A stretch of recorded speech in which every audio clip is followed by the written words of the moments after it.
இரவு பெய்த கனமழையால் கோவிலம்பாக்கத்தில் டாடா ஷோரூம் சுற்றுச்சுவர் சாலையில் விழுந்ததால் போக்குவரத்து பாதிப்பு ஏற்பட்டது. இரவு சென்னை புறநகர் பகுதியில் சூறாவளி காற்றுடன் கனமழை பெய்த நிலையில் கோவிலம்பாக்கத்தில் டாடா கார் விற்பனை நிலைய பின்பக்கத்தில் 6 அடி உயரம் 60 அடி நீளமுள்ள சுற்றுச்சுவர் அடியோடு பெயர்ந்து அருகில் உள்ள சாலையில் விழுந்தது.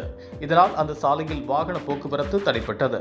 கோவிலம்பாக்கம் ஊராட்சி நிர்வாகம் இதுவரை அதை அகற்றும் பணியில் ஈடுபடவில்லை என்று குற்றம் சாட்டப்பட்டுள்ளது.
இதுபோன்ற உள்ளூர் செய்திகள், மாநில செய்திகள் மற்றும் பயனுள்ள தகவல்களை உடனுக்குடன் தெரிந்து கொள்ள GST ஆன்லைன் மீடியாவை இலவசமாக சப்ஸ்கிரைப் செய்து கொள்ளுங்கள்.